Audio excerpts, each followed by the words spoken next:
Hello, everyone. Craig Wessels here from a Yank on the Footy, and welcome to episode 368 of the podcast.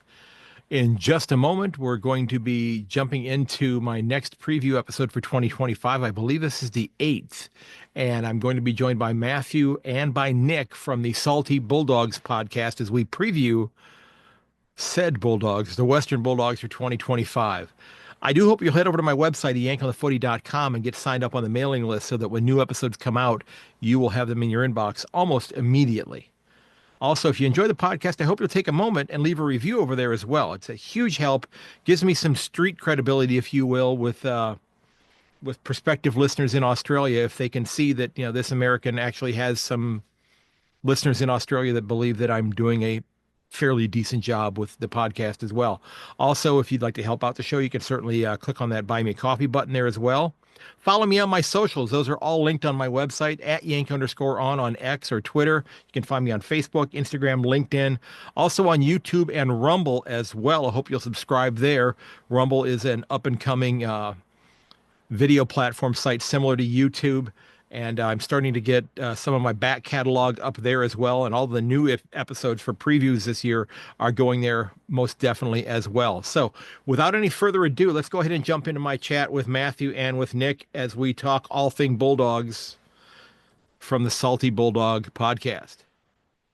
All right, ladies and gentlemen, we are back for our next preview episode for 2025, and I am joined by both Nick and Matthew from the Salty Bulldogs podcast. Gentlemen, thanks for getting up this morning to sit down and chat with me.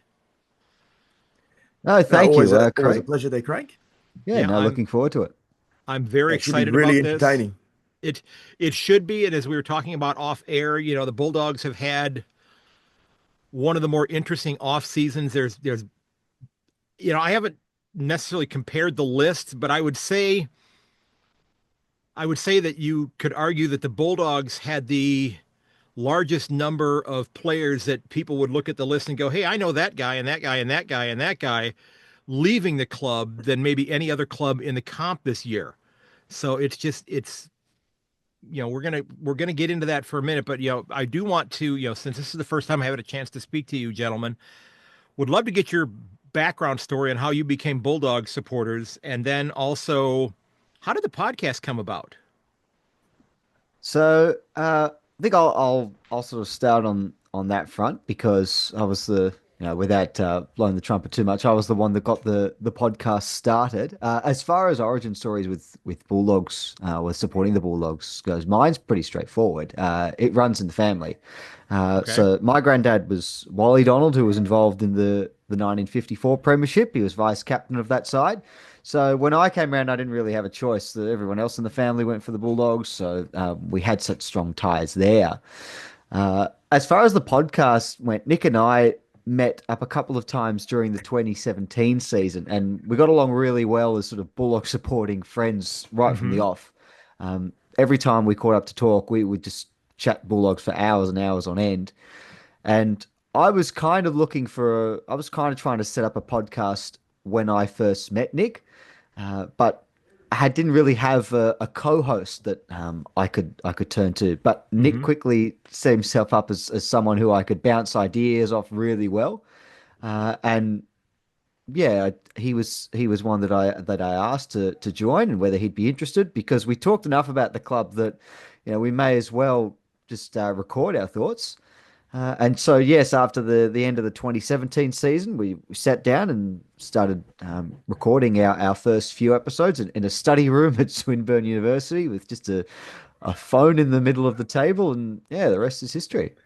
And the air conditioning was on, of course, too. It was all a bit of everything, wasn't it? The early days, going from a few unis, like so Matt was at Swinburne, I was at Latrobe. I had some time off during the week and whatnot, and made my way to Swinburne. Sometimes we'd have to go to RMIT in the city as well. So it was a bit and try to find another study room there that was empty because we hadn't had anything official to be able to to record. As Matt said, we had just the phone at that point in time for the audio, and then gradually, it started to build, over the next 6 months and then 12 months, a bit more there. Then we started progressing from some rooms to the editing rooms, which was always a massive step up, I reckon, in that department. But no, it was good fun. It was very, very good fun. I'm pretty quite pleased that Matt was able to reach out. Then considering our I don't know how the friendship had grown across that particular season, and all our thoughts had transpired, and being able to from putting it just in a verbal sense actually to being able to put it for everyone else to listen to, that was quite appealing at the time. Both of Matt and I, we had both studied journalism or sport journalism and all that sort of stuff, and Okay. it was an ambition for us to progress and for us to be able to work together in that regard. My story in terms of supporting the Dogs is a bit different, probably a bit more of one of those. I don't know, it's not cliche. Matt's is definitely far more direct and got a bit more bloodlines ties to it. Mine's a bit more simplistic, I guess, but and probably a strange, a bit more unique at the same time. Um, Obviously, I got my parents. They've got dad's a Bulldog, mum's a Carlton supporter, but none of that was ever at all pushed upon to myself. Hmm. Most of the extended family on either side, or from mum's side, was definitely all Carlton, and from my dad's side, there was a lot of Collingwood supporters, I guess, and whatnot. Maybe a couple of doggies, but none of that sort of was the influence at the time. I know, for myself, I was probably early on starting school in prep as a 5-year-old. And I know I bumped into walking around the schoolyard. I guess there was some grade 5 kid showing his footy cards and whatnot. And Okay. coincidentally, he was also a doggy supporter. I still remember his name. His name was Liam at the time, and he was part of like a larger extended friendship group that I had from year fives and sixes as well at the time. And I asked him if I could take a bit of a look at it and all these things, and he started asking me, a couple of questions about my interest and all that sort of stuff, and who do I follow? And I said, no, I haven't got a team yet. I haven't really figured it out at this point in time. So he took the cards back, flipped them all, in reverse, upside down, and said, "Oh, whatever you grab, you can keep one." Whatever it is, said, "Okay, this will be my sort of forte, my sort of go," and That's kind of pick a cool. card and go from there. And the card that I landed on was none other than Chris Grant from the Dogs. So There you go. I've still got that card nicely placed up in my room, full on display, and yeah, that was pretty much all she wrote. That's my story, all pot luck, I guess. Well, thanks to Liam for that. I mean, that's a really neat way to have gone about doing that. I mean, and just it so you could have ended up theoretically I being a could have, Kangaroos or a Hawk yeah, supporter, or pretty much. or any anybody. So that's kind Yeah, of cool. it just seemed like So it was probably destined for it, to be honest. There at that point in time, Craig. So considering Dad was a dog supporter, yeah, I was and gonna had been say, for a was number of he years, happy but about your selection? I, two ways to look at it. He was probably thinking, "Oh God, here comes a lifetime of misery and disappointment," I guess, or or but he was probably thought at the point in time to also have had someone else to bounce off in that regard too. So it was a from when he had first been a dog supporter back in the 70s. There was obviously a lot of Hmm. discussions around the club at the time. Not being in the best financial state, always selling off its better players. From where they lived, the neighbours across the road or the suburbs as well too was always looked it wasn't looked too fondly at that point in time. And considering how other teams had gone, been successful, and we Right, right. were probably teetering on the edge, probably wasn't an easy time for in a fan base sense, I guess. Now, did you end up getting to go to, and I guess this is for both of you as well, did you attend a lot of games as a youngster to help solidify once you decided upon your club? And since it was a family thing for you, Matthew, was that, did you get the opportunity to go to a lot of games because of that connection? I wouldn't say because of that connection. I mean, as far back as I can remember, it was just always sort of a big deal in our family. But I wouldn't say it was because of Wally that I went to a lot of games. It's just because I was a Bulldog supporter. My dad was a Bulldog supporter, and my brother as well. But I did get into it fairly young. I was probably about 5 when I went to my first game, and during those, and that would have been back in 2001, and went to a few games sort of in the following seasons. It was probably 2005 was when I really started getting involved, and it became a huge part of my life. Okay. Um, and yeah, I would have gone to most games in 2005, and then it's just been that way ever since. I mean, when you're sort of growing up as a kid, and knowing that you've got someone who actually played football at the highest Yeah, level. It's a different thing then to what it that's is pretty now. cool. Like That's pretty cool. yeah, I mean at the time it is the coolest thing in the world. Hmm. But it's probably as I've got older that what Wally achieved is slowly sort of started to sink in. Hmm. It's he's got one of the most complete CVs that any player at the club has. A premiership player, a best and fairest winner, a state representative, over 200 games, team of the century, Hall of Fame. Like he's basically done it all. But at the time, when I'm a little kid, none of that really matters. All that matters is that he played, and that's just the coolest thing in the world. Right, right. But yeah, it wasn't until I was much older that what he achieved really started to sink in. Good deal. I'm just looking at I just pulled up an image of one of his uh, football cards from 1953. Seeing a lot of images here, and it looks like there's a YouTube interview with him on there as well, and a couple of them in as well that I see there. And I see that he passed away in 2003.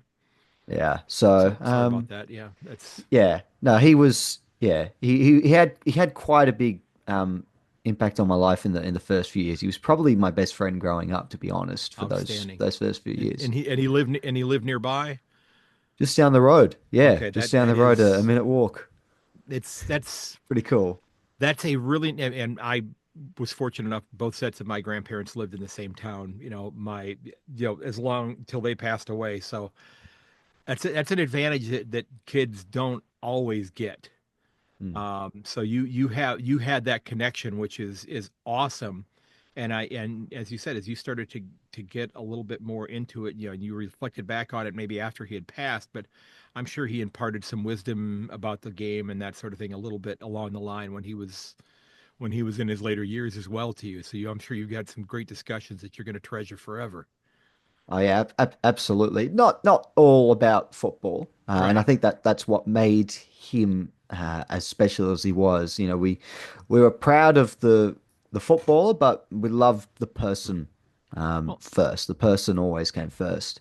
and at that time though, the footballers, when he was playing, they had other careers because Yeah. football was not going to pay the mortgage, put the kids through school, put food on the table, all that sort of thing. It was going to take care of part of it, but certainly not all of it at that point in time. So, I mean, he had a whole. I imagine he had another great career on top of that, besides his football career as well. Then, Oh yeah, yeah. I think he might have been. I think there might have been a time he might have been working three jobs during his career.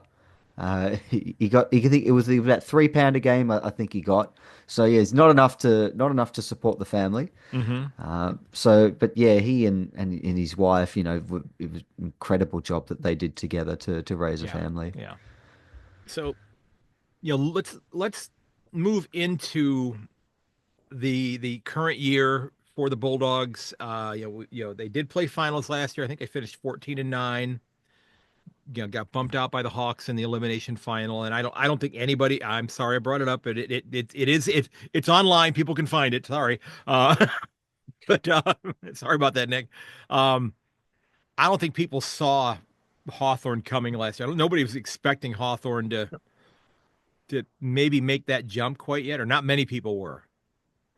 But Well, Matt's mentioned to me sometime last year and probably the back end of 2023 that he would have expected a nice little rise. I don't know if he expected that particular sort yeah, of rise though. And yeah, like I know like there was a lot of discussion early on last year for the Hawks where people were starting to sort of throw the knives a bit at their coach respectively, Sam Mitchell. It seems to be the case in this competition. You lose two or three games and everyone's got the daggers coming out for you, Hmm. despite it. But he's probably by far, again, I know it's going to be about the Dogs here, but just quickly touching on it, he is certainly by far one of the best football minds going around, and any club would be lucky to have Sam Mitchell hmm as a senior coach of their footy team.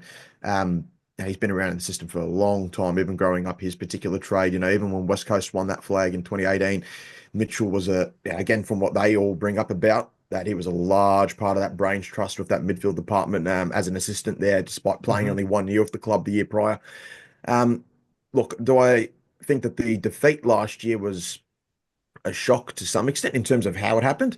Yeah, I'm still a bit perplexed about how we probably, capitulated, I guess.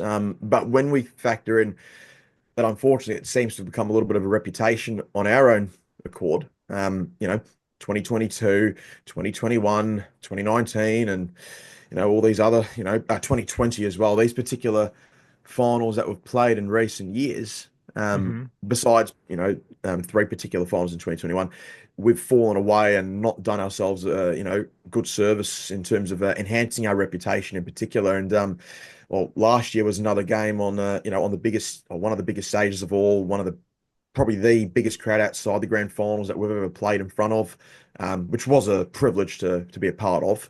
Yeah. But again, you've got all the eyes of the country on you, and then you fall flat on on your face again in the crunch times, and you get to see one team rise up and another side, in our own sense, fall away, and we're still trying to figure out what's sort of the go with us. We got into a bit of a slow start last year, built it up quite nicely, showed we could, compete and defeat, high caliber teams sitting in the top four, and we've done it from the lower half of the top eight to get, to the final ends of the season. And that's probably even what the expectation was going into our September campaign, thinking we've got the goods, we can do damage, got players in form, things are clicking, defensive systems, all the stats are pointing in the right direction, and then got annihilated. So it was very conflicting, I think, that night, considering where things were heading, even with the Hawks' progress. They were still young enough and all that stuff. But yeah, we personally, as fans, Matt and regardless of what was going on that night, we expected better. Yeah, I remember saying this to Nick at about the halfway point in the season. I said to him, I felt we had a team that was capable of challenging for the flag, Hmm. and that was probably only about 3 weeks after the Wolves had come for Luke Beveridge for the second time in the season. It was a win against the Giants up in Sydney, and it Yes, was yes, I was eating driving. Vietnamese food that night.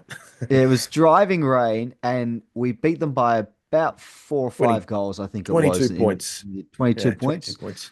But it could have been, and probably should have been, a lot more given the Mm. inaccuracies we had in front of goal that night. But I That just saw the was, way what that was it?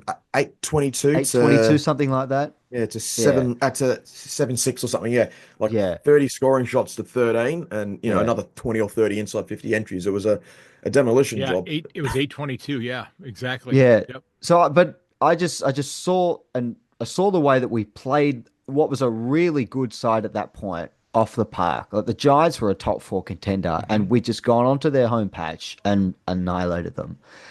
And as I explained to Nick at the time, I said good teams and premiership caliber teams play like that. It was just that sort of dominant performance. And then the following week against the Swans, we didn't win. But I felt we still really rubber stamped those credentials. Just the Yeah. way that we played. I mean, we had a lot of injuries that night. I think we lost at least 3 players Yeah, minimum by minimum three blokes for. early in the third term.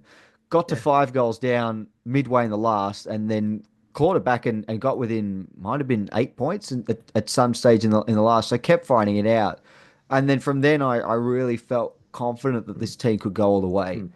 And at It the was a end of the very season, we had proud sort of night too, wasn't it? You yeah, felt at the a end, lot of warmth from that performance against the Swans.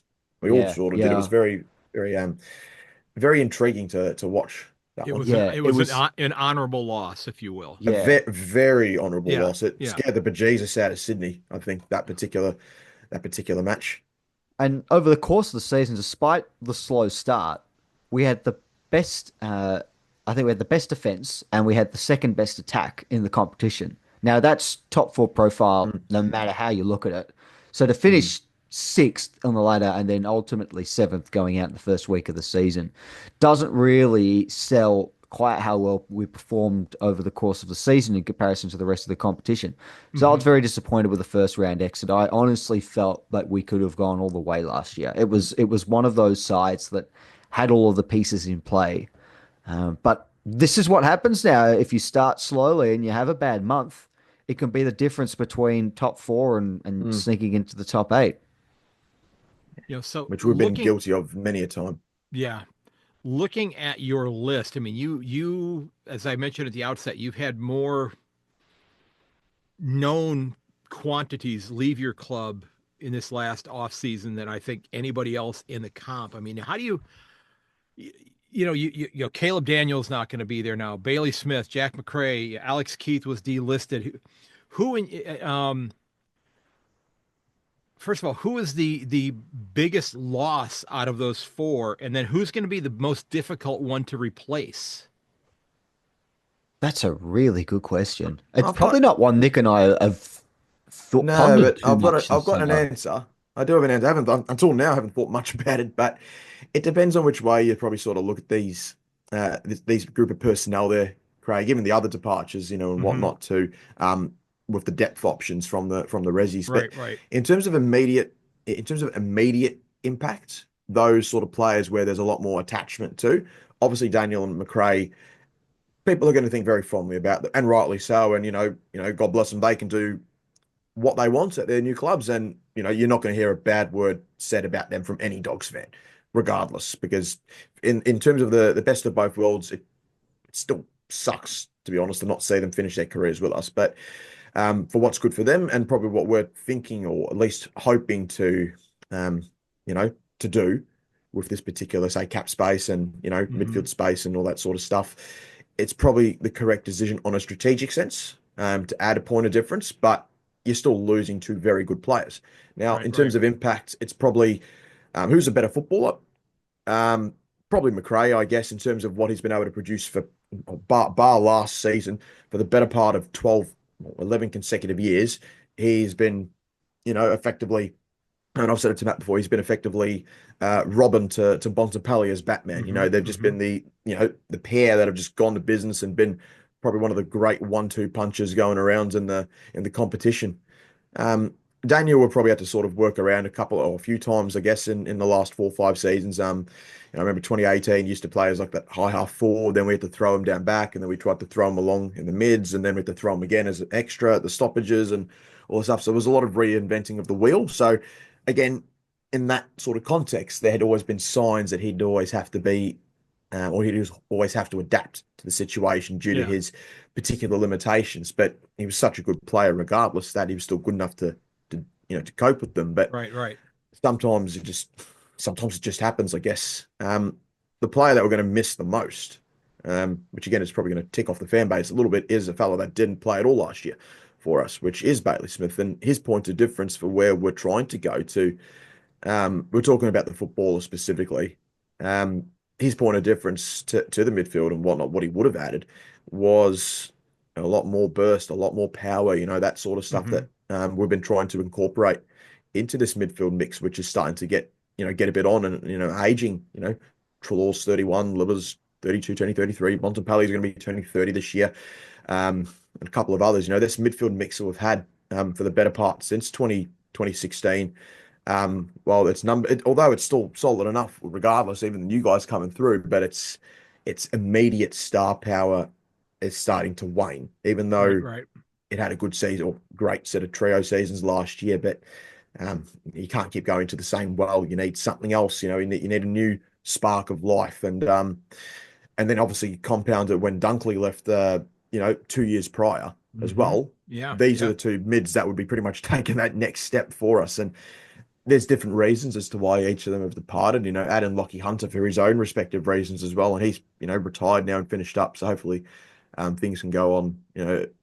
Go up and above for him now. But yeah, it's been a really interesting few years with this midfield mix. But now Smith's probably on a personnel playing sense for what we're trying to work towards. Right, right. He's the biggest loss, and we just have the half forwards played ideally by half forwards, not extra mids, because it wasn't fair to McRae last year to have him being thrown up in that position there. But again, it's what it is, isn't it? Sometimes you just got to do what you got to do for the team, and he did with a plump. He didn't complain. Yeah, Let it yeah. ride through and see how it happens. Yeah, I think for potential and ceiling going forward, I think Bailey Smith is the biggest potential loss. I think what he can bring eclipses what McRae and Daniel and Keith would be able to bring in incoming seasons. And I think it's partly due to, he's got most of his career ahead of him still. Hmm. And Nick alluded to that point of difference as well, which is absolutely true. It's kind of difficult to quantify the losses to a great extent, though, given that none of the three were huge contributors last season. And Right, the right. The And Dunkley loss, even the year prior to even the 2023, year they were prior. still. Like we Yeah. lost Dunkley the year he won the best and fairest for us, so that gives you an indication that he was a rather important cog in the Bulldogs setup. Whereas none of these three players really were essential. McRae played most of the season, but was played largely out of position, as Nick said, across the half forward line. Daniel was very much in and out over the course of the year, and Smith didn't play at all. So Right. I think the issue that, or the challenge that Bulldog supporters have to face, I think, with moving on from particularly McRae and Daniel, is accepting that we're not losing the players that were what they were in 2021, for instance, where You're losing a more recent Daniel was version of them. probably leading the Norm Smith medal at halftime, and Yeah, McRae Smith broke was the a star on the all-time rise. McRae disposal won record. the Yeah, what was the what did he win? What was that medal? the He got Gary Gary Ayres Ayres medal. So we Yeah, had three so at the time. All three of those were either fully established guns or well on their way to becoming genuine stars of the competition too.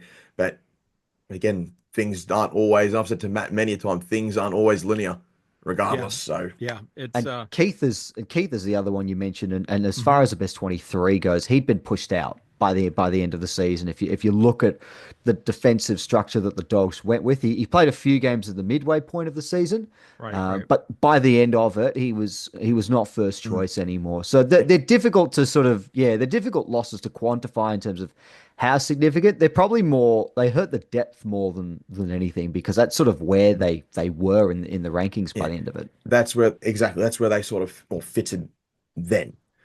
And so there's So still the emotional aspects of it where, we still think fondly of these players, and we still like to look at them in a better light than they probably were, going about. And that's the tricky part sometimes as fans, I guess, as as Matt sort of alluded to. So we'll have to see what happens, of course. this is kind of an off the wall question, and you may not have an answer to this one. I just kind of thought of this when I thought it's a good time to ask it. So now that Bailey Smith is wearing hoops, who becomes the dreamiest player wearing a Bulldogs jumper? Who's the one that's going to make the female fans I'll let Matt swoon? take this question. Yeah. Gee, thanks, Nick. You're very welcome. You're very welcome. And you can just pass and say, I choose not to answer this one. I just thought I'd put it out there. Maybe get people to think about that. Oh goodness. I think Marcus Bontempelli is always a bit of a safe option in this respect. Yeah. He's a bit of a catch. And for a while he was probably Footscray's most eligible bachelor for a few years. He's got someone now. Good on him. Yeah, true. We've actually who in else would it recent be after seasons that? we've lost a fair few of these, A lot of the dreamy good lookers types, haven't we? are Supposedly have gone. our women's fan base. Oh, geez, they've lost Smith, they've lost Dunkley. Obviously, Easton Wood retired a few years ago. They've had a few particular players in that department. Obviously, go their separate ways. But you guys still have the AFL's greatest Bond villain in Rory Lobb. Yes, I mean, he looks so good that I love it.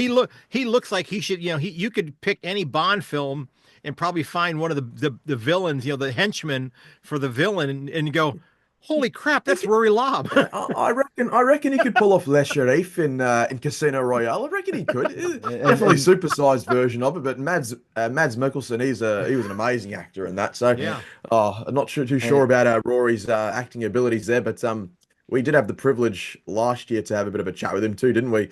Yeah, we did. That was a fun night actually at the Moondog in Footscray. That was fun. And you know what? Probably to the halfway point of the season, Rory Lobb was a villain among Bulldog supporters as well. Yeah, he was. He's managed to change that pretty quick. So I mean, he was attitude. Attitude is the key. He had honest discussions internally, which somehow apparently did leak outside, of course, and it was more just to figure out. Look, we're trying to figure out what sort of his go with where the club's heading in terms of his position, because he signed a 4-year deal, and to have his place technically questioned a year and a half into it, it's not to say like, oh, you've got the 4 years and that's it, you're guaranteed, but these honest conversations about what's the go. And there's other players that we've had some times where they spat the dummy and whatnot, but he took it in massive strides. Considering some of the things which have been brought up about him from different clubs when he was at the Giants and then moving to Freo and whatnot, it was interesting to see this side of him, where he's like, I'll do what I got to do. And that was awesome when you factor in, if he was to remain as a forward ruck in that sense, Well, he ain't taking Darcy's spot anymore. So No, for him to no, be able right? to adapt, and there was a massive hole down back that we still need. And it's incredible that our one of our best defenders is our former previous ruck forward. It makes no sense with this team, I tell you, half the time. But it just shows you, like we had again, like Brian Lake all those years ago, he was a full forward, then he became an All-Australian full back two or three Hmm. times and became one of the premier gun defenders in the competition for, several years. Um, yeah, some of these things don't naturally make sense with how our team operates, but it works somehow. So, I don't want to, and I don't think we can speculate because nothing has come out and it's really none of our business. Um, but, with regards to, your other, key contributor up on the forward line with Jamara Ugle-Hagan, it's, you wonder, and again, I don't think anybody really knows what is going on with him as far as his, emotionally and that sort of thing, and he needs to figure those things out. But are you concerned about whether or not he's going to get back with the side, or is this a genuine concern right now, or is it going to be, I just needed some time away and I'll be good to go, round one, round two, whatever the case may be. Oh, It's I hope impossible so. to answer that without knowing exactly what's going Yeah, on. No, And look, as far as that's concerned, we wish Jamara all yeah, the best. Um, absolutely, absolutely. I've had concerns with him as a footballer for, well, particularly towards the back end of this year. There have just been some things in his game that I haven't liked. Hmm. And I don't know, and again, based on what sort of have come to light in the past few weeks, how long that's been an issue for leading up to this, I don't know. All I've gone off is just what I've seen on field, and I've not factored in any of the off-field stuff that might have been going on. My concern with Ugle-Hagan is twofold, and the first one is a really easy one to answer. He's not a very reliable kick for goal. And as a key no, forward, that's statistically one of the worst in the last two seasons, yeah. like minimum 40 games, Yeah. is kicking at about, well, last year he improved those figures, but he's going at about, I don't know, 36%. The year before was like 33. So it's not just like goals behind, and then there's misses, shots that go out in Hmm. the full, shots that don't make the distance, shots that are smothered, and That he's that got that one's in the almost as car many. park. He's got, yeah, that was, yeah, it might as well be in the car park the way it was going sometimes. The way that he was kicking, it was almost like as symmetrical as it can be without the number, 33, 33, 33. And Hmm. that's, when the AFL average or, even the great footballers like, Lockett and all these other guys, Hudson and stuff, well, they were shooting a lot or kicking a lot better. Like, but the AFL average is like 64%. Heck, even last year was hovering around like 59, 60, and that's, different day and age. Players are a bit more fatigued now, and they're definitely a lot more tired when they go, kicking for goal at this point in time. But to be effectively, a fair way down on the deviations for average is pretty concerning, especially when it's one of your two or party or your trio of tall forwards that are meant to monster everyone. Right. And 96 goals from 238 attempts since the Like, start of 2022. So that's an accuracy of about 40%. yeah, The so he's other pushed it up a little issue, bit. the other issue that I've got concerns over is his ability to uh, contribute in big important matches. hmm. And the case in point for those two are the last two games of the season. So against the Giants and Ballarat, a must win to get the club into finals, zero impact. But we still managed to get over the line, so it wasn't a big deal. But then the elimination final against Hawthorn, it was unsighted in front of a huge record crowd at the MCG. Season on the line again, no impact. He might have kicked 1 point, didn't kick a goal in either game. I know there was that month that he had towards the back end of the year against the Blues, Cats, Swans, and the Demons, where he absolutely tore it apart. But that And this is month is against more, three top four sides and one side yeah, who, at the minimum, well, they've been playing finals the last few years. So clearly even though it was a bit of a nightmare of a season for them, they still know what they're doing for the most part. yeah. Yeah. But that sort of form is more the exception than the rule with respect to Jamara and what we've seen over the past couple of Mm. years. Yet people have pointed out that he's only 22. He's a young key Yeah. forward. They That's take time to develop, and he was the club's leading goal scorer last year. So 43 goals is a good effort. I'm just and like I think that would be a solid return if he was sort of able to emulate that throughout the course of his career. But I'm just starting to garner a bit of concern as to whether he'll become that sort of number one draft pick caliber type player Right, that right. breaks that ceiling and becomes a 50 or 60 goal a season player. I've just got doubts as to Mm, whether he can be that anymore. mm. So Yeah, even the if he player comes, that go ahead. no, no, you're right, Craig.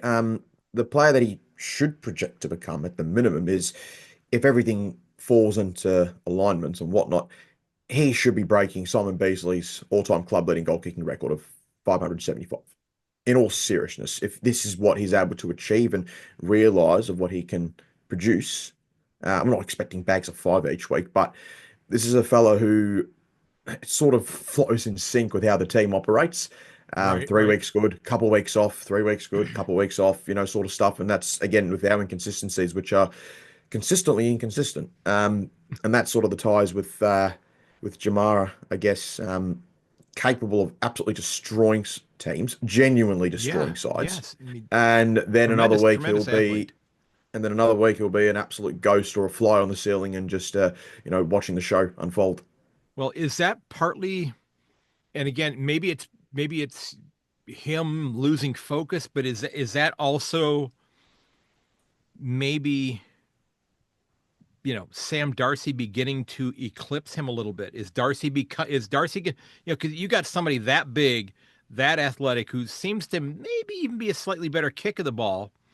That Certainly I doesn't don't. look it, but he is. Right. You don't whether Hugo Hagen was the number one pick or not. If somebody turns out to be a better option, you're not going to, I don't think, continue to force feed the ball to the number one pick just because he was the number one pick. If not to mention, most defenders are going to need a step ladder to spoil a ball with Sam Darcy Yeah, anyway. the only player that could Yeah. probably do so is on our list at this point in time, Rory Lobb. So Yeah, exactly. Yeah, there's probably an element of that Darcy slowly became the number one target and the Hmm. Mm, genuine full forward yeah. as Hugo He's Hagen a played off him a bit more. he's a Um, great get out of jail option, down the line sort of type. Or when you need something, you see there's the tallest bloke on the field. This is what we're doing. We're just getting it down the line. Hope he just creates that contest, and we'll take it from the next step there. But like it's tricky. We've got three very different number one forwards, all with very unique attributes. And they've all got three of the worst set shot styles in the competition too. While they're at it, it's it's just shocking, So aren't they? it's really so so fitting, I so reckon, who for so us. who's the kicking coach for the club, and should they be replaced? Well, We don't Brad know. I think we Johnson, as actually I have. Oh, understand, yeah, we was do. the That's it. was the goal kicking coach, and Yeah. we Goalkeeping desperately needed anyone. And consultant per se, yes, wasn't it? yeah, and he became. I think he was the most talked about consultant in the country for a period of Uh-huh. time when we signed him because Yes. Bulldogs fans had been going on for months about needing someone who could teach the players how to kick straight for goal, and I think Yeah. at times it worked last year. I think Johnson had a pretty good impact on the club. Certainly, I think Norton's goal kicking had Oh, improved Norton's improved significantly. out of sight. Out of Yeah, sight. in the first half of the Beyond. year. Darcy was a very accurate kick for goal. It's an ungainly style, but it's effective. Right. Ugle still didn't really improve all that much, though. But I think I'd say, It yeah, didn't get worse though. overall, It it didn't didn't get get worse at worse. least. And maybe that's the key. But yeah, Brad Johnson was, it's the biggest Yeah. impact he's had in the club in about 14 seasons Yeah, well, last year Johnson when he came back. he was goal kicking coach at at the time. Or maybe it was the forwards coach at the Cats a good few years back too, wasn't he? On a part-time basis. So Hmm. clearly did the goods there. Just hopefully he can bring it across once again for 2025. Although I don't know if do you reckon he's still tied to the club for this year, or was it what do you reckon there, Matt? Have you heard anything on that? I've not. Okay, Yeah, I have that's no idea something whether he's there for this year or not. So we might not I'll have a goal kicking coach. There you go. I'll take that on notice and get back to you, Nick. Very good. We have no idea. So I did see you guys have another key injury that is impacting you. That you've got a slightly depleted midfield with players having left after the last couple of years, and now Adam Treloar is going to be out for, like they're saying, the next 10 weeks. So that you figure that means he's going to be missing Yeah, at least the approximately first like the month of first footy. 5 rounds, first 4 or Yeah. 5 rounds of the season. It's but then he's got to play catch up in terms of his conditioning and Mm. that sort of thing as well too. So Yeah. And he's been prone to, fortunately, not as much with us up until recently, but he's been prone mhm. to these injuries in the past, and we'll probably be certainly taking the conservative, touch with him there because I remember like in 2020 he played half a season with the Magpies there for those particular reasons. Other years people have thought about his hamstring grafts and how they're going to cope down the track, and there was even discussions last year, of course. You remember um, there was discussions about him having that potential extension, wasn't there, Matt, as well? But nothing's really much been Yeah, said about it at this point in time. We've been like a 1 year trigger, I guess, or mutual agreed extension on top of his existing deal, which concludes at the end of this year, respectively, his 5 year deal that we took on from Collingwood. So, look, he'll still be getting it regardless, touch wood in that sense. But yeah, we're still going to play the long haul with Adam there, and obviously last year he was nothing short of brilliant. If anything, I know we all love the Bont and whatnot, but we in a different sense or different ray of light, we probably thought Adam might have been the Charles Sutton medalist, or at least a lot of the fan base were probably hoping for it in that sense. For it would have been a very popular winner as well too. Not for Bont's sake, but yeah, it just would have been interesting to have seen Did I that yeah, read it that? would. Go ahead.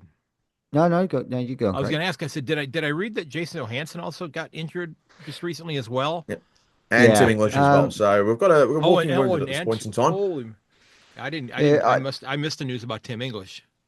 yeah. Yeah, So abdominal that was an strain or abdominal such. strain. Okay. Yeah. Okay. So he's at the club involved in non-contact training. He's not part of the preseason trip to the Sunshine Coast and the match Okay. simulation that they'll be Yeah, the engaging with Maroochydore. there. So yeah, there's just a bit of a plan to slowly bring him back into the fold. Clearly the club's number one ruck, so he'll be a big loss if he can't hmm play in the early part of the season. Right. The Right. Johannesson injury, not so much. I think we're in a situation now where, as far as our best 23 is concerned, we're moving past him a little bit. Yeah, because he only played Uh, 9 games last year, if I remember yeah, correctly. Mm, he played very well when he did play, hmm mm. but his issue over the last couple of years has been those soft tissue injuries. Calves Right. and hamstrings have kept him out for a long period of time. I had no issue keeping him on board because I still think his best is enough to play regularly, Mm. but He's certainly clearly still in a the back, best 23 footballer, but whether yeah. he remains in the best 23 for a number of reasons is the question, That's isn't fair. it? That's fair. It, Yeah. he's not that loss that Treloar or English will be anymore. There's Okay. the quality in that position where we can cope without him. And yeah, this was probably always going to be his last season anyway. I suspect this setback just Mm. sort of further consolidates that. But he's Okay. a good option to have on the side Oh yeah. when Absolutely. he. He's sort of Absolutely. entering like Brett Deledio sort of territories, isn't he? In those recurring Mm. or those final few years of his career, unfortunately, where the body just doesn't want to let it work for them, which is a shame because he's been fantastic for since coming across. What was he, the 2011 rookie or the 2011 rookie, maybe 2010 rookie draft, where he was picked up alongside Dalhouse at the time there, and it's yeah, It's a long hopefully he can time go ago. out the way that we would like to see him go out, but yeah, it's a different challenge for these players again too. Literally when he finishes up in one, we've only literally got one player then effectively left from. Well, sorry, plus one player left effectively from 2016. We keep losing all these heroes, and it makes sense because time changes, and you can't keep the same team for 10 years, which is not going to be Oh, at all possible. But it's just interesting how quickly it's probably gone. Even though 10 years is a long time in a football sense, it's still amazing just to seeing all those effectively, um the flies drop at this point in time. It's oh, just yeah, yeah. trust me. I'm 61 now. Trust me, those years they start to fly by so darn quickly. I mean, that's just. What do you mean it's 2025 already? That's kind of Yeah. the mindset that I'm taking on right here. It's Yep, still processing 2019, Craig. I tell you, still yeah, trying to figure out what's exactly. going Yeah, on. you guys pretty much had 2020 and 2021 stolen from you. You didn't Yeah. you guys didn't get to do much. You were in Melbourne proper. You guys didn't get to do much of anything. It was It was yeah, definitely a fun time, I tell you. Geez, Yeah, that's not the word very, I very would use. That's different not the word I would challenges. use, but I appreciate your optimism there. Oh yeah, kind of just oh dear. Yeah, Glad to be lots over with obviously it. lots of things going on, but yeah, definitely glad to Yeah. be done and dusted So with that particular stage so of life.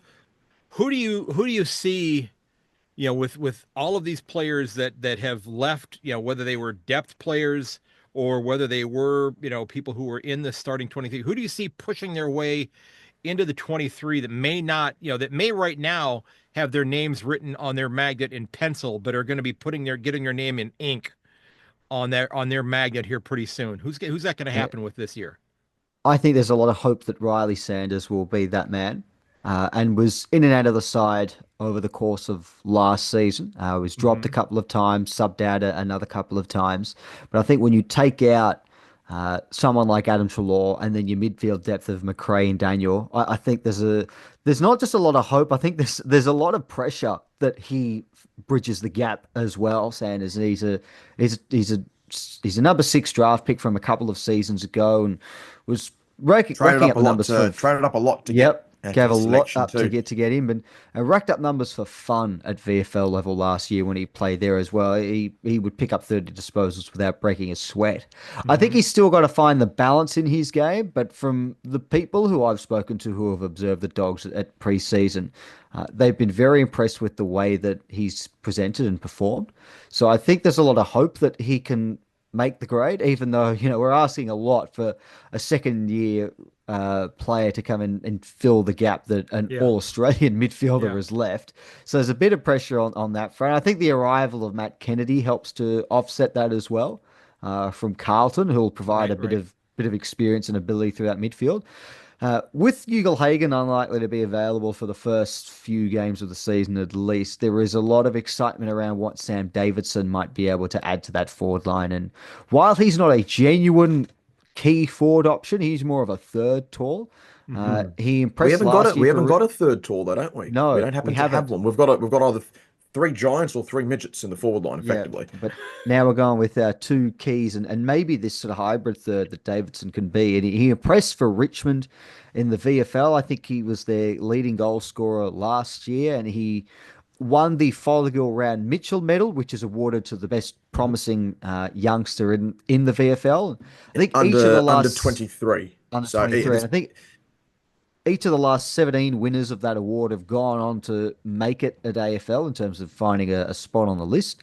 So Okay. I and they've think forged some pretty there's, handy careers too, some of them as well. yeah, there's been some good players who've won that, and hopefully Davidson adds himself to that list. But I think if we're looking for the new, Davidson could be that in terms of what's the new exciting name that's going to have an impact at the Dogs. Yeah. I think Davidson is well. I've got a lot of hope for all of draftees, but I think in terms of who's going to arrive on the scene first, I think it's looking more like Davidson. Yeah, most Okay. certainly all those super coach players out there will no doubt be picking him up as their, forward five, forward six, or even their, bench option in that sense there too. So that's it's interesting to see because there's a lot more at last year's draft and all this other stuff too is probably the first major influx of new talent we've had brought into the club for a number of years. Doesn't mean that we haven't brought, players in, but it's just different to see like a new wave coming Hmm. through in comparison to some extent that we haven't probably had since across the when we were regenerating our list, 12 years ago, back across the 2012 off season, the 2013 off season, 2014 off season, we built, and even 2015, we built that core group of the last 10 years off those three or four drafts at that time.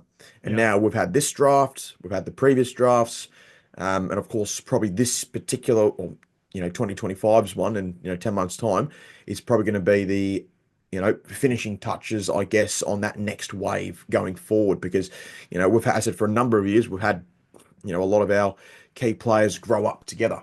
Hmm. They've been with each other for for a long period of time, and seeing them grow up from developing prospects to establishing themselves as footballers and becoming guns and then stars of the competition, etc., etc. And then it's just the next step of evolution, dare I say, which seems to be the entire phrase of last year, evolution there.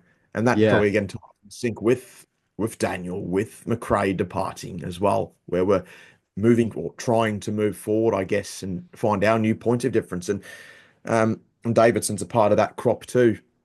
We've done relatively well with our mature age, rookies or even mature age draftees in recent years too, and hopefully he can add to that mix and hold firm there. But yeah, look, he'll be playing high half forward and rotating up to the wing. He's got a pretty good tank, and that'll probably assist us and be able to have all these additional covered running patterns. I say to help out someone else who's moving up to fill up a hole, and he'll come back and plug this other one up there and be able to use all that sort of flair and energy to assist in that stuff. It's a big ground to cover, and there's a lot of space to take care of, and he's got the attributes to help in that regard too, to get the team going forward. So And again, you were it's talking, a very different you were touch. talking, Craig, about who might be the Bulldogs' next big heartthrob.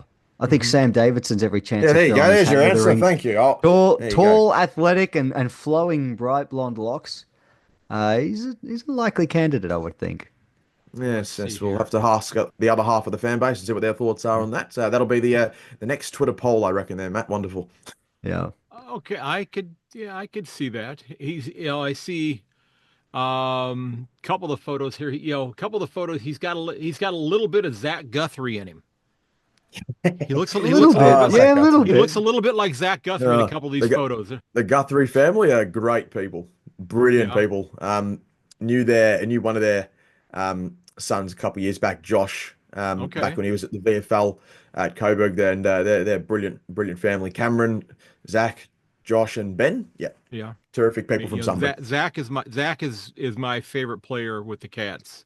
I cannot believe the progress he's made in the last few Yeah. years, Craig. He's been He's he's gone been from, and I mean tremendous. this serious, he's gone from being nigh on, whipping boy, D-list candidate to, pulling out the And big guns the last three seasons. if you go back and I have hanging in my classroom, I've got the 2017 team photo and the 2022 team photo from when they won the premiership. And the 2017, his picture there, it looks like he didn't even know the definition of the word puberty, No, let alone let true alone that. let alone having traveled through it. I mean, it's just it's just amazing how he's grown into the player that he's become today. And it's I mean the player that pushed me into being a Cat supporter was one of those injury struck kids. Nikaya Kakatu was the reason I became a Cat Ah, supporter. Nakaya Uh, Cockatoo. Yeah, I Yes. mean, That's one of the best names in the business, though. And then, of course, he was part of the Jake Lever, well, the draftee selection trade, anyways, back in yeah, 2014. Yeah, that was nuts, that particular yeah, offseason.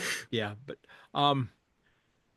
so what is your we're gonna wrap up, and I got a couple Bulldogs trivia questions here before we finish here. But what is your oh, bold beautiful. predict? What's your bold prediction for the club or for the lead for the league this year that you want to go ahead and plant your flag and say this? I think this is going to happen, and it might get people to do a bit of a double take and you know kind of question maybe Uh, your sanity, or maybe they're going to go, no, that's brilliant. So what are your bold predictions for this year? well, for the league, Brilliant. Adelaide are going to Good play questions. finals. Okay. That's going to be mine. Yep, Adelaide are going to play finals I this can, year. I can see Uh, that. They've been simmering for a couple of seasons and been wondering what the heck's sort of going on with them, but yeah, they're too good with where their list is projecting to build. yeah. I got one. I got one. It's not a major call, I reckon, but I think the finger's finally going to get pulled here. For the love of God, I reckon Freo are making a prelim. I can't believe they fell away like they did last year. To be fair, they didn't have any key defenders at that point in time, but I think they're making a prelim. I think they're ripe and ready to go. The Dockers. Yeah, I did the Mm. Fremantle preview this morning at about 8 o'clock my time this morning with somebody out in Perth. So yeah, we yeah, they're I think I'm going to have them in my 8 as well. So when the season ends for the Bulldogs this year, whatever round that happens to be, whether it's grand final, prelim, elimination final, round 24, could be any one of But those. probably Um, elimination final. um, Yeah, look, what at least it's not going to be like mid-season. None of this round 10 stuff. I want our year to at yeah, least go to the end of the season at the minimum. Yeah. where you're still looking forward to it. Yeah, yeah, yeah. It makes you got something to look forward to instead of going, boy, Yep. that win in round 17, our fourth of the season, cost us a spot in the Yeah. draft. Yeah. Yeah. Yeah. I don't Yeah, want to be talking about draft picks this yeah, early on. No. yeah. None of this stuff. I No. mean, look, it depends where the club's heading with its motives, but So again, they've got a better idea than any of us. But what's the headline in the Herald Sun about the club at the end of the year. Now, you're good at these little catchphrases, Matt. I reckon. Oh, you're Oh, better at it than I am, anyways. am I? Much better than I am. You're pretty witty in that regard. Ooh, I'm more the stats I guru. would, yeah, I'd probably need the night to think about it before they push the papers out early morning. Could I see us winning the flag this year? Honestly, yes. Because I think that for the first time since 2021, I Hmm. feel like all of the on-field pieces, as far as the starting 23 is concerned, are filled. Hmm. I'm not going into this. I mean, like Nick will attest to this as well. And normally, the situation over the last few years has been something along the lines of, "Oh, but who's going to take that? Who's that second key defender, or Hmm. who's going to kick our goals, or who's going to replace X and Y Yeah. and Z, and Where's the where's that next going to come midfield from?" options? Who's our Yeah, ruckman? What the heck's going to go on? Will the doesn't feel tactics like actually be that. used? Yeah, it doesn't. We're not asking those sorts of questions this time round. And Hmm. yes, I mean, depth will be an issue and depth will be tested. Every club's depth will be tested. And with some of the players we've talked about already, Trelaw and English and Yeah. these sorts of Johansson. Yeah. types. I mean, if we Yeah. if we lose too many of those, yeah, it's going to be a real challenge. But as far as the 23 is concerned, if all soldiers are available, all the pieces are there. There's not an area on the ground that I'm really worried about on that front. No, And I structurally, we're think, probably as yeah, sound as we've ever been, ironically. The only difference is just where it's being, or what it's being held up by. That's Right. the main Right. concern. yeah, As in, we're very dependent on how we're going to go with a 34, turning 35-year-old Liam Jones, who is still looking as well as he ever has, in terms of his professionalism and, his preseason and whatnot too. But we've got options, coming up still, of course. And we showed last year we could cope with it. Well, heck, we coped with the Rory Lobb Buku Khamis key defensive combo, which was a very strange night as well in itself against Carlton. God, but look, so again I've too, made it look, work. you That's don't all that you matters. don't need you don't need a technical star key defensive pair or key forwarding pair. Heck, we've even learned in recent years you don't need a star ruckman either. The only star ruckman who's won a flag in recent years, unfortunately, happened to come up against us, which is Max Scorn. In recent Yeah. years, Yeah. you won't be. It's safe to say none of these ruckmen who have been there. I mean, for crying out loud, Nathan Vardy is a premiership ruckman in this instance Reece too. So Stanley. There you Reece go, Reece Stanley is Stanley. Oh, you look at Oscar McInerney last year who broke Yeah. a a very good shoulder ruck, tried and yeah McInerney. but Very good ruck. I applaud him for trying to go back out there with his I think he dislocated his shoulder or Yeah, broke it or went something straight but out. and tried to go Mm. try to tough it out and I think he ended up with a sling by the end of the game Yeah. but And they had Darcy Fort fill in for his spot. And he ain't anywhere near a star, and he did the job quite nicely yeah. on Brody Grundy, or at least nullified him long enough to, allow for the for the Lions mids to get to work. So it shows you even don't know. Look, Toby Nankervis is probably the pick of the bunch, but even Hmm. then he's like a B plus ruck. He's not known for his ruck, he's known for his work rate around the ground and competitiveness more so than actual tap work. So that's what we'd probably be hoping for, like even from our Okay, side of things too. so But let's say things don't go well and touch wood that doesn't happen to be the ugh. case. I know there have been instances over the last couple of years where Simon Goodwin in Melbourne has not been alone in being a Melbourne based coach where people are wondering, is this the guy to lead us to another flag? Some people have discussed that same sort of thing about Luke Beveridge and maybe the game, maybe a new set of eyes and a new voice in the senior coach's box might be necessary. If let's just say, if for some reason the club doesn't make finals this year, is Luke Beveridge Yeah. back as a senior coach in 2026? It might depend on why. Okay, Mm. that's fair. I That's mean, if fair. there's That's if fair. there's if there's a spate of injuries, Hmm. and it sort of continues, then the club might acknowledge that and say, "Hey, look, Yeah, well, we weren't very good, but we understand why." yeah. But they might decide that regardless of that, it could just be time for a fresh voice. Mm. I mean, And it's Luke Beveridge has been coach of the club for over a decade now, and it doesn't matter how good you are as a coach in any sport. Eventually, there just comes a time when a fresh voice and a new set of eyes and ideas are needed. mm, Right, And right. he's out of contract mm, this year, and it's unusual for a club to willingly take a coach to the final season of their contract without giving them a new deal. So Mhm. this is unusual territory that we're in, not just as a club for the Bulldogs' history, but across the league. Many clubs don't do this, so it's an unusual situation. Um, yeah, it's hard to see him staying at the club beyond this year if we don't make finals. Um, Mm. there may be a situation where they say we understand why and they keep him on anyway. But Right, right. And then it'll be up yeah, to him it's too, a because there's even discussions whether he himself might just yeah, simply pull the pin without even us, doing it. Like the amount of times sometimes you've seen players finish up even despite holding a contract, anyways, too, Mhm. for their own teams. I don't know. It's Okay. it's it's it's going to come down to is what Matt's saying there too, injuries and all that stuff. But I think it's going to come down to genuinely open honesty in terms of, look, what are we actually trying to get to um, in 2026, in 2027? What are we actually looking to build towards? Is this the man that's going to, and the team too, is the team actually at a stage where it should legitimately compete again? And Yeah. although it's better in a structural sense, its star factor in that talent department is draining a little bit. So it needs that new, influx to come in and take that next step, Mhm. much like it did in 2015. Question is, who on that playing list is capable of doing some of those 2015 options where many of those fellas at the time played like seasoned veterans? The amount of second and third year blokes, first year fellas at the time were playing like as if they've been participating for 8, 9 seasons, and they just took it like a duck to water, especially the year later. Um, I think it'll probably be a mutual understanding personally, Okay. for this season, and hopefully it finishes off on the highest of highs. But and then you can probably no one's going to begrudge them either way, I think, in that aspect. But there's different That's certainly there's fair enough. Yeah. different opportunities around which who knows Beveridge might potentially oversee whether he wants to remain as an actual coach, even for another club. There's other roles within the club that also can be filled too. Football Yeah. director and all these other things, Right, again, right. list management and whatnot. So there's a lot of opportunities still to factor in, and we're pretty much on par with him. He's done well, Mhm. and we've shown him a lot of love in recent years too.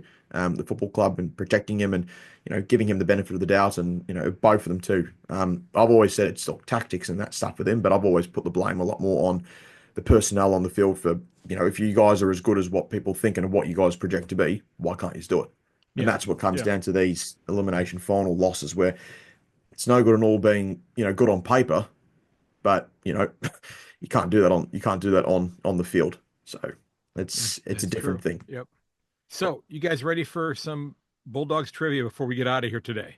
I was Oh born yeah, ready. I'll give I it a was shot. See how born we see ready. how we go. Okay. All right. I just got These to are properly zone in now. I got to remember everything. these are extraordinarily easy questions. Okay. Okay, no Extraordinarily pressure. easy. So, how many players on the club averaged at least 20 disposals in 2024? Oh no. Most of them played at least 18 games. One of them only played 9, and that's a big hint because we've talked about him Uh, already. nine How games. Oh, how well, many? that's Johannesson. Mm-hmm. I'll Nine go. games. Yep. I'll go. We'll go six. It is Six 6. players It who is 6. averaged. So this is for 20 plus disposals. Yeah. Okay, there you go. So, Six. you want to take a shot at who they were? You don't have to, but if you'd like to take a shot at who they were, you don't need to. I think it's pretty safe to say Adam Treloar got. I think he just scraped through with Yeah. his particular style. Just Um, I reckon Bont. Yep. Pretty sure. Yeah, he was part of that. 1.5 20 club, I guess, or Yeah. goal a game, 20 plus touch for players. Um, yeah, Dale certainly would have been featuring pretty Yep. highly up in those regards. Um, oh gosh, I already mentioned him. Matt's just touched on him just before. Yep, that'd be JJ. Um, from his Yep. limited match time. Did very well though, still in those games. We're gonna go with yeah. If you're winning enough clearances, you're certainly gonna get the job done there. Let's go with Libba Yep. Yep. and Then you've got one other one. the new little hero, or the eventual hero, which should take another big step this year. Press red for Ed, Mr. Richards. Yep. Ed Richards. Yeah. Now, while we're talking about Tom Liberatore, I have to ask, has anybody tried yet to do an intervention when it is and he tries to go to a tattoo parlor? Because I mean, it's just like I mean, it's does he just like does he go to a tattoo parlor and have somebody throw a dart at him and say, "Well, go ahead and put the next tattoo there"? I Yeah, mean, it's an interesting thing. Uh, It's like a I, raffle, isn't it? I reckon. I don't think an intervention's needed. I don't think there's any space left for another one. No, I just So I don't don't know think which they need other to worry Simpsons anymore. tattoo yeah, he's going to get, to be honest. We're very intrigued to see which one will be the next option, but there's a lot yeah. of I mean, entertaining ones that he's he's got he's got currently. he's got most of the Simpson characters, if I'm not mistaken. Which I think that the league missed a great opportunity for the new club coming in. I guess the Tasmania Devils makes a lot of sense, but I lobbied really, really hard for the Hobart Simpsons. I could respect that. I could get on Yeah. board with that, to be honest. That's not bad. That's not bad for you, Craig. Little yellow, yellow It's jumpers quite with kind of clever. the ruffle about yeah, I thought like you were his going to go hair. the Hobart Isotopes, but no, Oh, that one geez, works quite imagine that. That well was the too. second pick, I reckon. I don't even know that reference. Help me out with that one. The local team, the baseball team, the Springfield Isotopes. Oh, okay. Well, there's actually a minor league baseball team, the Albuquerque Isotopes. There's actually a real one in I minor think league baseball here. Yeah. yeah, I think there's an episode from The Okay. Simpsons where they reference that or something along those Okay. lines. But yeah, Are you going that to would win be a game my this year? guess. We'll sure try. I'm gonna try. And then the ball just So, falls, well, half a meter in front of him or such. Brilliant. Oh, yeah, I heard from somebody earlier today. We were referencing the women's ashes competition, and he talked about how catches win matches. oh, yeah, that certainly do. Yeah, Thank you to yeah, England for dropping those seven a day and a half ago, 2 days ago. That yeah. was beautiful. But Some that's of them were absolute sodas. from what I heard. It's because the weather's better in Australia that the women in Ah, Exactly. It's Australia the okay, can culture, sure. catch it's the better. beach lifestyle that Yes, caused them to exactly, lose all 7 games. exactly. Yeah, And they got Mm. annihilated in at least five of them, too. yeah. Yeah. I mean, I've started watching cricket very regularly. I'm a really weird Beautiful American. game, cricket. Yeah, Beautiful and game. I started watching it backwards. I started out watching T20 cricket. That's Yeah. where I began. And Okay. Because they got some leagues over there too with a yeah. couple of I think there's a couple of ex-Kiwis as well there, like Corey Anderson and whatnot. I think they even had Hmm. the Yep. Vic, or part of the Vic team ended up going there sometime last year. I don't know, Yeah, Vic Smash or something. It was like some of our development squad we made it ended to up playing some games. the 8 in the ICC T20s this past year. Man, Yes, just about yes. knocked off Pakistan, which Pakistan. is huge. Huge. Pakistan. Yeah. So, okay. These three players had 100 plus tackles for the club last year. Oh Oh, no.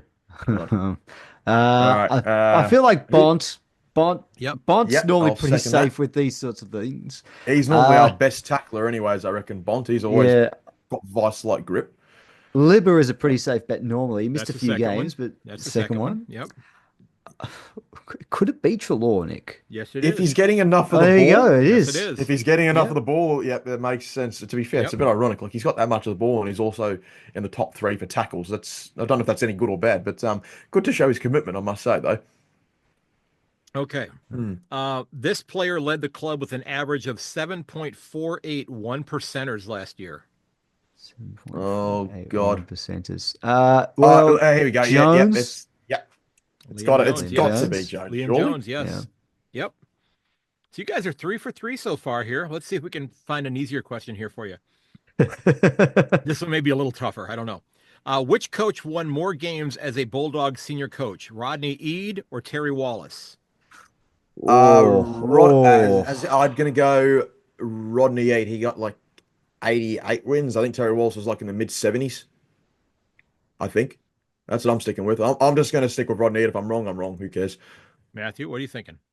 Yeah, yes. I think I'm just trying to think, when did Terry Wallace start coaching? It was 97, wasn't it? He coached some good teams.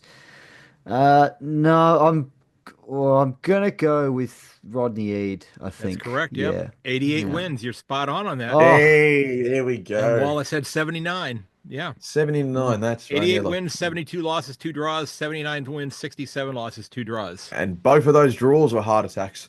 Both of Oh, those yeah. draws. Oh, Jesus. there's, God, there's I'm never getting there's, stuffed. there's never been an easy draw to They watch. they all came. Those draws came within 10 games of each other. We haven't had a draw since. Now it's going to Yeah. happen in round one or two or something. But that was a pretty interesting time. Those the last 5-6 matches of '07 and the first 5-6 matches of 2008. There was a few heart attacks and there was a couple of smashings that we received at the same time. It was all over the place. Okay, I've got 3 more questions for you. Maybe 4. We'll see. These 2 players led the club, averaging more than 90% time on ground last year. Well, Jones will be one of Yep, them. Jones. Yep. We'll also go with it's got to be his new partner in crime. Because Yeah, once I'm you're on the thinking. field as a key defender, you're stuck on it. I feel like Yeah. there was another player also that also featured in that 90% range. It's got to be another key defender. Who were our key defenders last year? We had There's Jones. O'Donnell. It won't. I don't think it's O'Donnell. We do O'Donnell. Karmas. It ain't Carlos. It ain't No, Carlos. no, no Um, Karmas. Just trying to think of key backs. yeah, Is it definitely a key back? Well, I think. he played a lot back there. Because I'm Yep. thinking Yeah, it might be a back we've flanker. spoken about him. He We've spoken played about him. he played quite a bit back there, and I think watching the game, I think I heard him say it from one of the cameras along, or one of the cameras and microphones. I think he said something to the effect, "No, Mr. Bond, I expect you to die." Brilliant. My God. Yep. So we've got Jones, we've got Rory Lobb, and there's Yep. one more fella. Well, the other one I that was think it's over 90 only played 5 games, and that was Alex Keith. yeah, and that's Yeah, and there goes the Yeah. chief. Oh, there you go. Yep. Well There's done, the Nick. third one. There it is, the chief. I didn't include him in the list because he only played 5 games, but yeah. Yeah. So, which 2 players are probably going to be playing their 250th game this year for the club? Oh, Probably. jeez. Bonds is one of them, although they'll be late in the No, season. he's certainly there. Yep. Could the other one be Liberatore? Yes, it could be. Liver's Yes, getting it could. very close, isn't he? Yeah. Yeah. For someone who missed a lot of football due to injuries, he's actually going to end up playing a fair amount of football still. Like, if it weren't for the 2 knees he did, we could be looking at 300 games for Liberatore. Yeah, that's true. And Yeah. like outside of those 2 ACLs, there's also been the concussion scares that he had in 2024, and he's had other knee injuries at other points in his career as well. So I think 2017 season was very riddled for different reasons as Yeah. well too. That was certainly not the Liver that we had seen in 2016.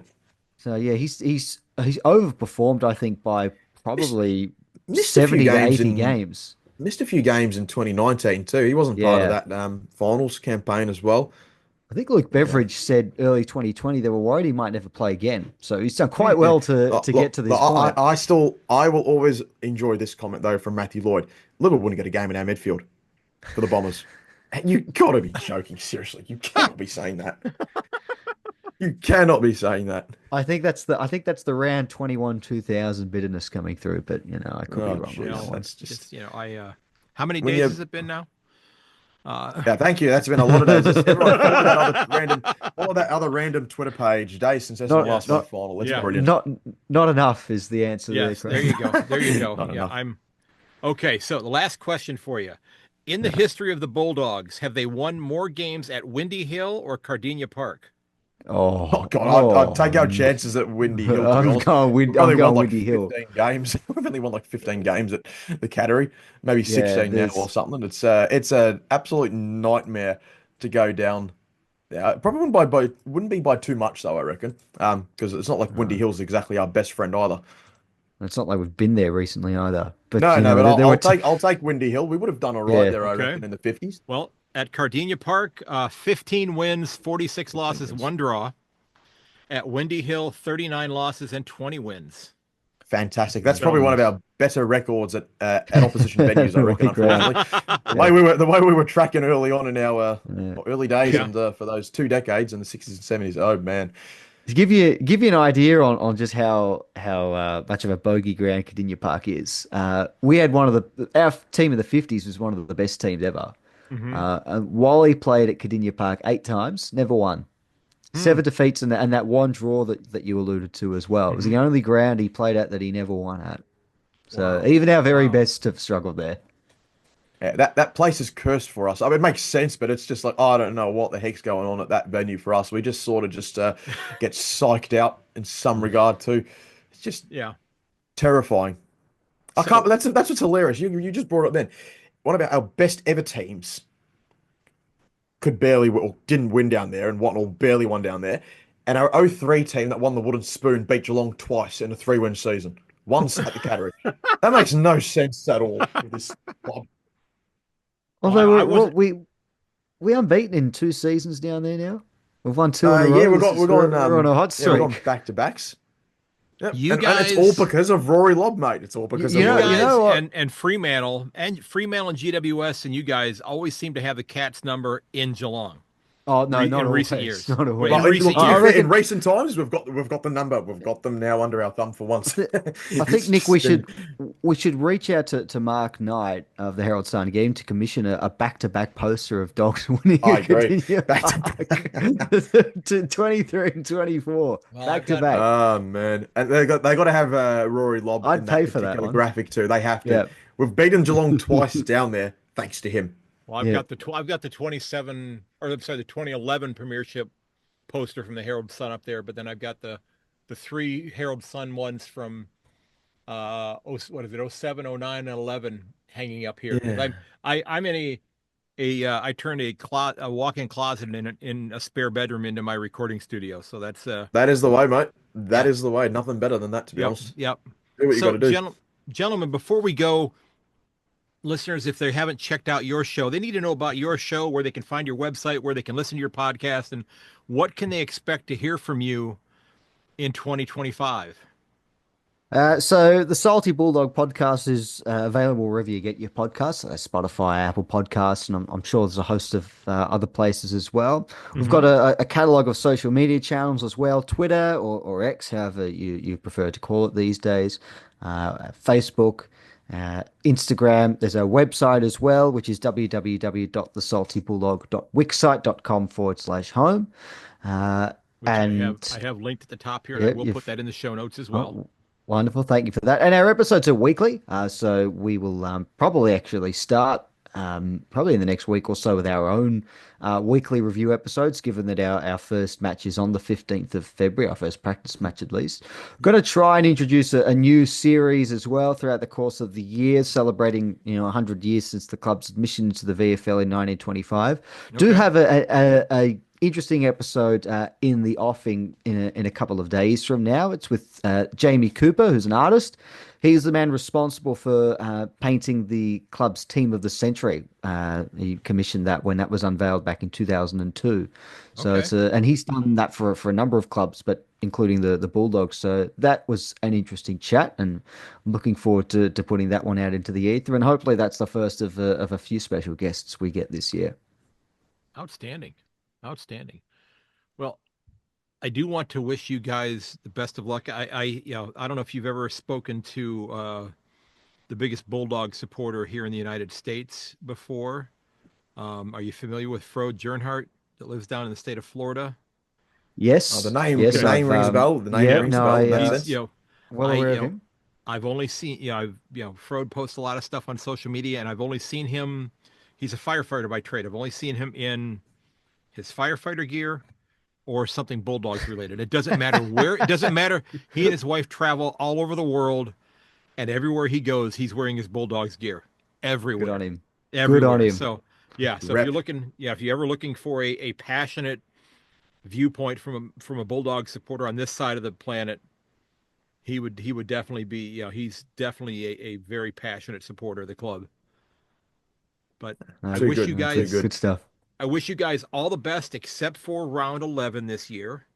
Okay, it's right before your Yeah. bye week. I hope that quite frankly, I hope that the players are all anticipating taking their little short trips. I don't know if mid-season if they're going to run up to Bali for a few days just to rest and relax or not. But I hope they're considering doing that or thinking to themselves, "Boy, I sure wish we could do that, but now we're not allowed to." Just during week 11, and they are back in Geelong this year again, so they're probably going to knock off the Cats there Oh, again. that doesn't surprise Oh, me. We're back in yeah. Geelong again. It Geelong, seems to be Geelong. the You know, way. Death taxes on the Dogs playing at the Cattery. somebody from Melbourne has to come down there to play. Okay, and I'm going to use a technical term here. All this pissing and moaning from Richmond and Collingwood and Essendon. We're too Yeah. big to go down and play there. Shut up. Just Thank go play you. the damn Thank game you. down there. Thank I'm you. sorry. I don't know if you guys follow the NFL at all. A little bit about it, yeah, not too Okay. much, but I still Well, follow it Oh, yeah. well enough. Yeah. Last week, the what would have been a prelim final, if you want to call it that, the Philadelphia Eagles and the Washington Commanders.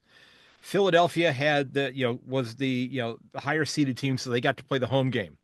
Yes. But and I don't know the numbers here, but if the NFL had gone to Philadelphia and said, we know this is technically your home game, so we're going to give you the revenue for the game, but the Commander Stadium seats 6,000 more people, so we're going to go ahead and play your home game at their stadium.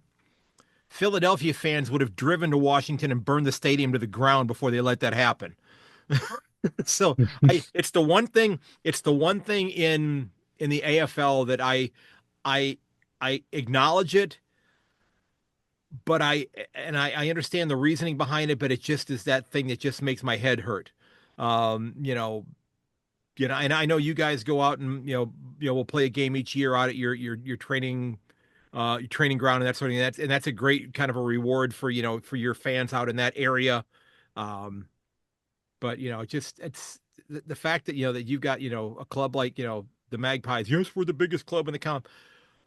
Do they not have a bus that can actually go south on the M1, or they're like automatic locking brakes if it goes past Werribee or something like that? I mean, it's not...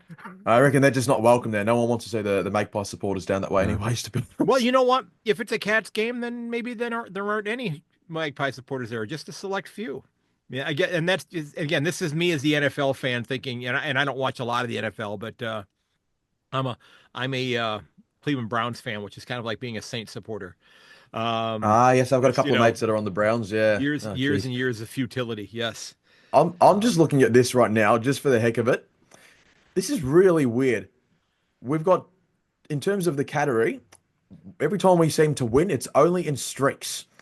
We started off with a 3-0 record there. Then we had another trio of wins in the early to mid 70s. And then we'd, of course, won, 1, 2, 3, 4. We won 5 in a row under Wallace there. We won 6 out of like 7 or such under Wallace or whatever it is there. That's pretty interesting. Then we won like a 10-game losing run. That's how it works. So at the category, we tend to always do things in either trios or 5. So by that logic, we're due for a hat trick this year, Matt, in round 11. Oh, beautiful! Looking forward to it. There you go. Then it'll be another 10-game losing run, pretty much. Yeah, I hope that doesn't have. I don't hope you don't have the 10-game losing run, but if you want to just have a 1-game losing run, I'd be okay with that. So, well, gentlemen, I want to thank you so much for taking time out of your morning to sit down and chat with me. I truly appreciate this. It was a great deal of fun. You've got, I've befriended, supporters of many clubs, since I started following the game back in 2016, and it's amazing just how gracious so many of them are. Early on it was, oh, you're a dumb American, you seppo, go ahead. And I learned what that word meant. Don't you don't need to be, talking about our game and that sort of thing. But now I've had, I've been able to interview people that quite frankly, I never thought I would have the chance to talk to. And it's just been people have been so welcoming, and it's just awesome. And I honestly think it's the greatest game on the planet. And I appreciate folks like you sharing the game with people like me, because what I try to do is my goal with the podcast is to learn more about the game, but then also try to encourage other Americans who haven't discovered the game to check out this awesome game, because it fits. Some of those channels where the Americans are watching, they put them on YouTube and just seeing them visualize and seeing everything unfold from an actual match.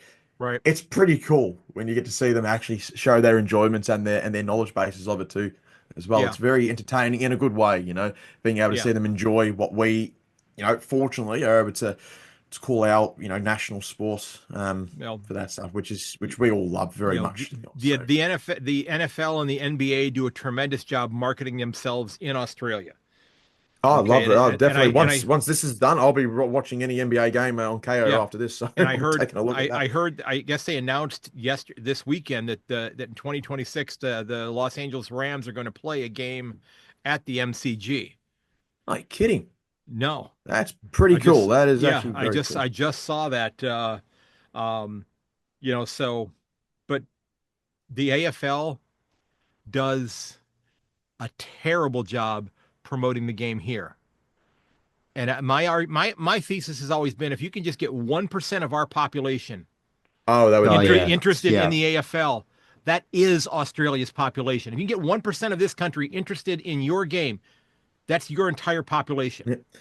Yeah, they tried to do the marketing exercise up in China a good few years ago too. I don't really think that really struck out, but Just a slight language barrier there. Yes. Yeah. yeah, they had a little bit. They had a couple of well, maybe 2, 3 years of exhibition matches and And then they season said matches. They played up in New Port Zealand as Adelaide well and too. Gold Coast played up there too. Heck, we had in 2012 we had our pre-season or off-season match against Port Adelaide up in London. Yep. That was really unique to say the least. Yeah, Yeah. Yeah. it's But interesting. Yeah. we were So supposed to have America's the final frontier. Yeah, I mean, It and still it's seems. and not everybody's a baseball fan here, and the footy season Interesting. fits so well into that gap with the NFL season because the Super Bowl is this coming weekend, February 9th, I think it is. Footy season begins early March and it's done at the end of September. The grand finals the end of September. The NFL season begins the start of September. So there's not a great amount of overlap there. If you're Yeah, not it's a a nice baseball little fan, transition, isn't it? yeah, Nice this transition. is a phenomenal game to fill that gap. And it's as you mentioned, when Americans see it, they're Some of them go fascinated by really nuts on it, which is awesome Yeah, to well, say the least. There you exactly. go. Yeah, exactly. Thank you very much for that, Craig. That is brilliant, to be honest. Yeah, I mean, I pretty much I watch pretty much the only American sports I watch are the Cleveland Browns, and I'll watch there's couple collegiate football teams that I'll try to Yeah. watch as much as I can, but that's it. I watch footy and I watch cricket.